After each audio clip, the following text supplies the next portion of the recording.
Where is it that you go when you fall asleep? Seriously, where is it that you go? What is it that is left? Okay, the body goes through detoxification, the brain cleans itself of various chemicals, your brain waves balance each other out, there's hormonal balancing happening inside the body, the digestive system goes through a period of cleaning and cleansing, and that's why we call your breakfast your break fast, because there is a fasting period, however short, when your body can do some healing and repair within. Maybe the circulation relaxes, but your body enters in this semi-state of catatonia, frozen. But yet within your dream world, you're racing around, you're floating, you're flying, you're talking to people, you're dealing with issues from the day. People who accept astral projection to be a reality would say that the movement of your spirit outside of your body is being mirrored by the contents of the dream itself. So if in the dream you are falling back into your physical body. If within the dream you're running around the physical world. Not physically, your body is asleep, but your spirit is outside. But what is it you're dreaming of? Sure, there'll be some half-remembered stuff from your day or from your week. There'll be a few things you're worried about and concerned, the basic primal instincts from the back of your brain leaking forward into your consciousness, bringing about the occasional nightmare. There will be a psychosomatic experience of your body trying to communicate to your consciousness what's wrong with it, and that will appear in the dreams as well, just like when you have those frightening cheese dreams, you know what I mean? But if it is true that your spirit is running around the world, or floating or flying, where do the other experiences, that extra percentage, however small, come from? Some would say we're not bound within the body in the physical time, but we kind of like leak out into the future and into the past, which explains deja vu and precognition. Where do we go when we fall asleep? What is it that's really going on? What kind of things are really happening inside that creates the entire space of the reality of the dream world? When we look at the ideomotor effect, where is the ideo coming from? The excitement of the ideomotor effect devices such as the dowsing pendulum, the Ouija board, the diviner's stick or rod, is not in the beliefs that people have, which people argue about all the time, but it is in the seeming and apparent results that we get from them. This thing, this ideo, which creates the ideomotor effect.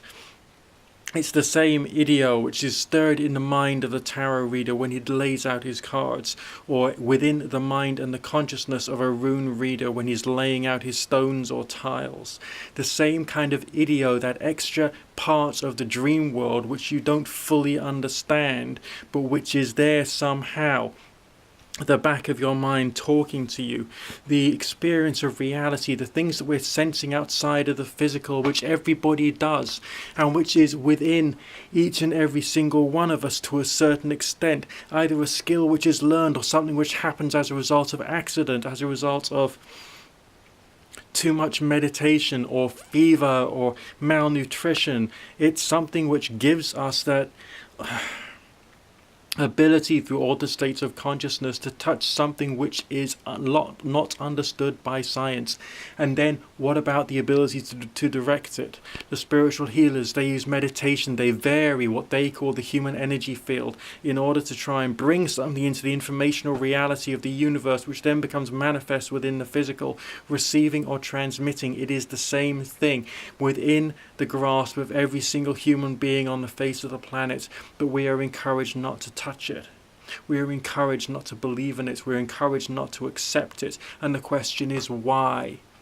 because it answers questions, because it will give you the ability to touch something which is untouchable, instead of listening to a great priest or a great scientist or doctor or lawyer or accountant or any particular professional. It takes the power away from people and places them within the hands of the real people who have the ability to touch reality for themselves, to give them the ability to start asking questions. When other people have told you not to ask any more questions, don't question it, don't ask. We are the experts, we are the scientists, we are the people in charge. This is what is being drummed into your head all the time. And it is a falsehood, it is a lie, and it is a fiction.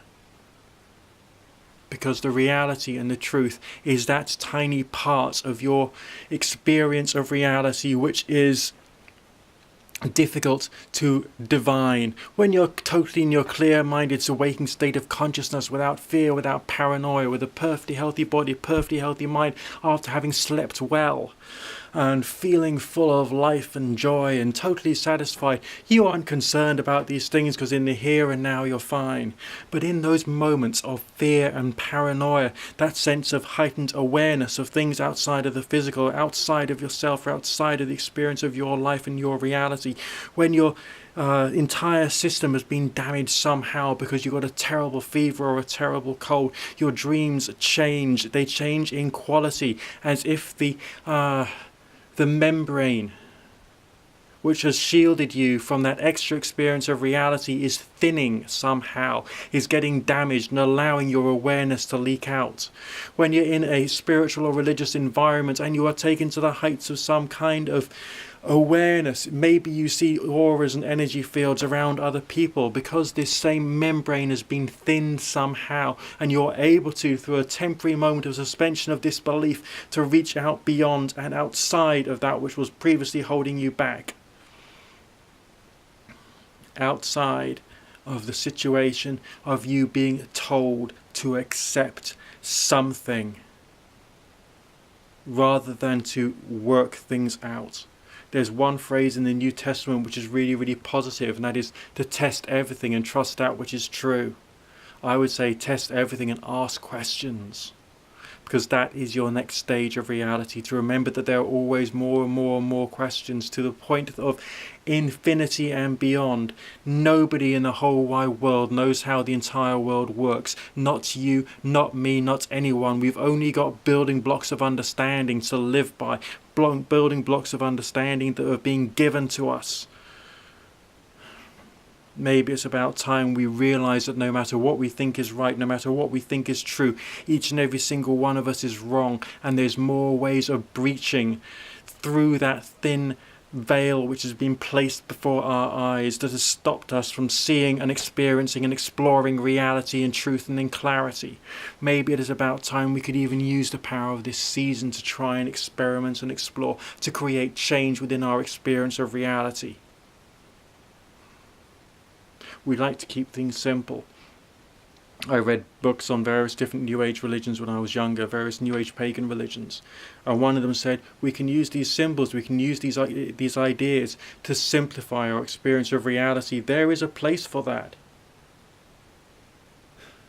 But once you've simplified your reality, once you're feeling calm in yourself, once you've found a sense of identity, maybe that's not the place where you stop. Maybe that is a springboard that you use to move out and move beyond, not to hurt other people, but to try and find out what it means to be human. Just a few thoughts for today.